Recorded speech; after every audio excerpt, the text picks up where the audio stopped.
Az rapinə gət günündə stili bizdədir. Ona görə də qoruyub saxlayacaq üstümüzdə pussiyi. Necə dedim bura?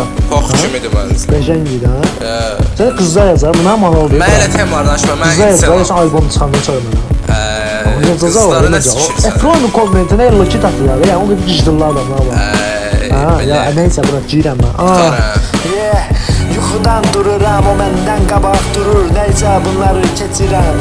Yandırıb gecədən yarım qalan sigareti balkona keçdim, həyata baxıram, sikdirib.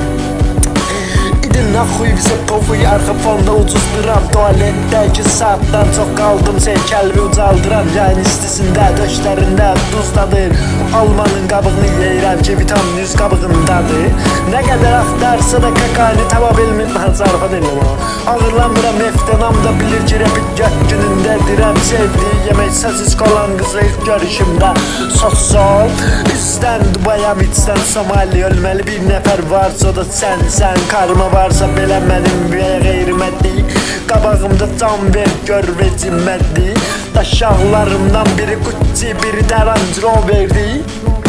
Yes, 2006 vibes, motherfucker. Yes, 2006 vibes, bro. Məndə doğulandan var kriptar, hizm KPSS fanıyam, amma yolum natsizm. Bədənimdən qan sızır, yatızdırdım həyatımdaki hər qansızı. Maşinikəm əlimdə qaldı, klientin qanşası. Gələcək dalımca qızın amcası və yuxumda görəcəm kimsə məni asır. Bu albomun altında tullanın, sərt treklərdə şeyinizi çıxardın. Spermatozoidlərinizi tulladın. Məktəbdə qalıb hələ tula adım. Sevgilimə 5 qəpiklik turbo aldım. Əskərlikdə Allaha verdim andı. Daşaqlarım dolu, davay bacaqlar var qaldı. Analar müqəddəsdir, ona görə ən sevilən Mama Rozadır. Mənim treklərim poxdur deyən hər MC'yə bozadım. 8 martda bütün sinif yoldaşlarıma 2 qoz aldım.